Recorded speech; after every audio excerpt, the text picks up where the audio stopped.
السلام عليكم. لا تنسوا الاعجاب بالفيديو والاشتراك في القناة تشجيعا لنا لنستمر بنشر المزيد ان شاء الله. متابعينا الكرام، السلام عليكم ورحمة الله. سوف نبث لكم اليوم بثا مباشرا لمباراة ريال مدريد وبلد الوليد بجودة عالية وبدون تقطيع.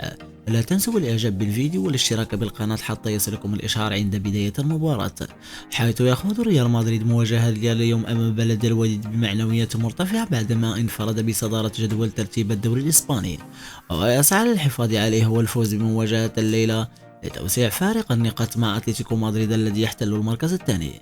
ويتربع الريال على عرش صدارة الليغا برصيد 46 نقطة في 20 مباراة خاضها حتى الآن، بواقع 14 فوز وتعادل في 4 مناسبات، وتلقى الهزيمة في مباراتين.